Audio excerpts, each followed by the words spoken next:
Bonjour à tous, passionnés d'histoire.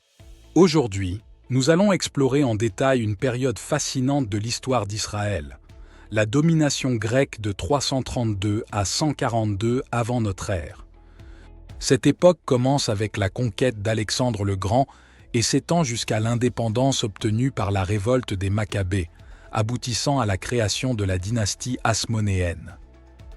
Cette période est marquée par une profonde transformation culturelle, politique et religieuse, où l'hellénisation entre en confrontation avec les traditions juives, menant à des tensions internes et à des révoltes. Nous allons examiner cette époque complexe en plusieurs étapes importantes.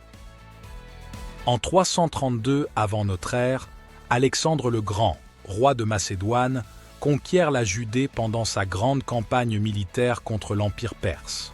Après la chute de Babylone, Alexandre annexe la région de la Judée sans destruction majeure.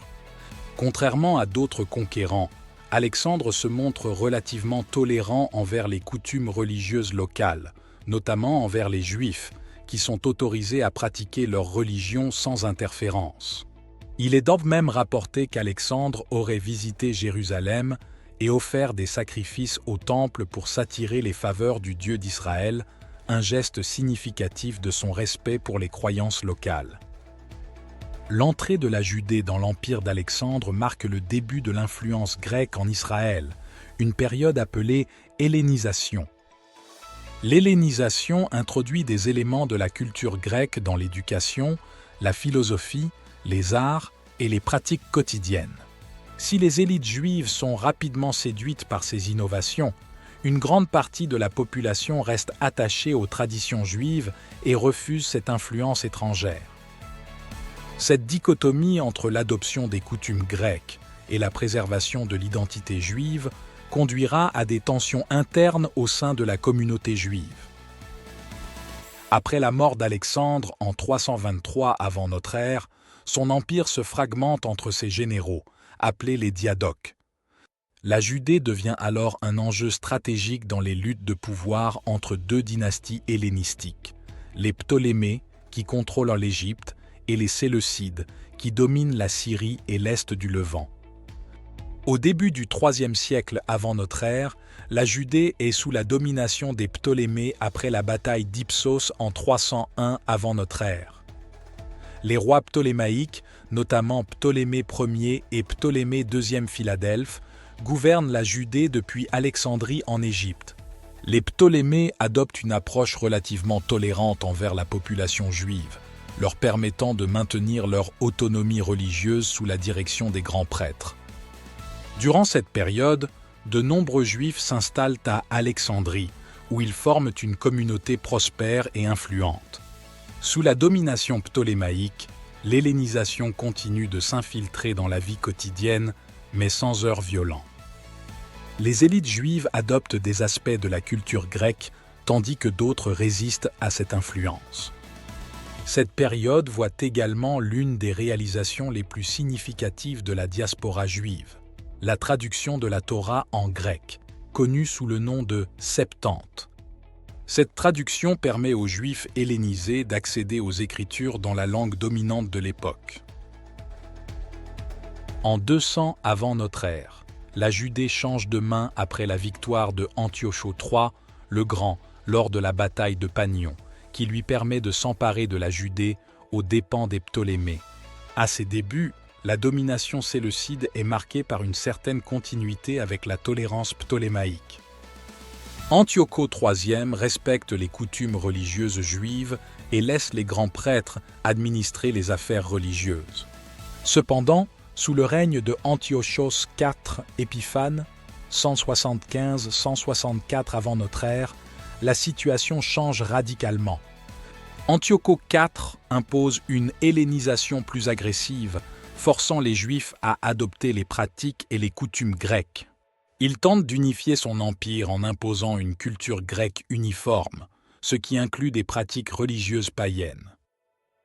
En 167 avant notre ère, il interdit les rites juifs, ordonne la destruction des textes sacrés et va jusqu'à profaner le temple de Jérusalem en y érigeant une statue de Zeus et en y sacrifiant des animaux impurs. Cette politique répressive d'Antiochos provoque un soulèvement au sein de la population juive. La majorité des Juifs refusent d'abandonner leur religion et les tensions culminent avec le déclenchement de la révolte des Maccabées. En réponse à la politique répressive d'Antiochos IV, un prêtre nommé Mattathias initie une rébellion à Modien. Après sa mort, la révolte est menée par ses fils, en particulier Judas Maccabée, qui devient le chef militaire du mouvement.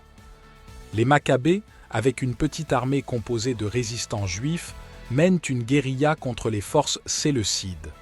Malgré leur infériorité numérique, les Maccabées remportent plusieurs victoires contre les forces séleucides. En 164 avant notre ère, ils parviennent à reprendre Jérusalem et à purifier le temple.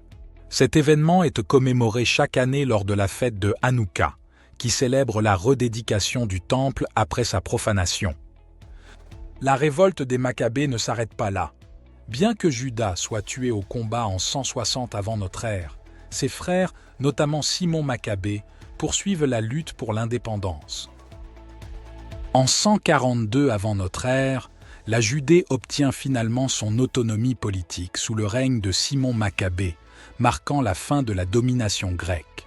Simon se déclare grand prêtre et chef de la Judée, fondant ainsi la dynastie hasmonéenne. Cette période d'indépendance, bien que courte, est essentielle car elle représente la première fois depuis des siècles que les Juifs dirigent leur propre État sans intervention étrangère. Sous la dynastie hasmonéenne, le royaume de Judée s'étend et renforce son pouvoir, jusqu'à ce que la région tombe sous la domination de l'Empire romain en 63 avant notre ère. La période de domination grecque, 332-142 avant notre ère, est une époque de profonde transformation pour la Judée.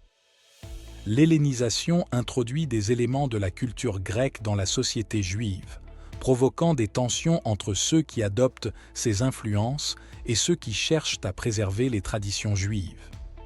Ces tensions culminent avec la révolte des Maccabées, qui aboutit à l'indépendance juive sous la dynastie hasmonéenne. C'est une période complexe, marquée par des conflits culturels et religieux, mais aussi par la résilience et la détermination du peuple juif à défendre son identité. Merci d'avoir suivi ce voyage passionnant à travers l'histoire d'Israël sous la domination grecque. Si vous souhaitez découvrir d'autres périodes fascinantes de l'histoire, abonnez-vous à notre chaîne et activez les notifications pour ne rien manquer. Merci à tous et à très bientôt pour de nouvelles découvertes historiques captivantes.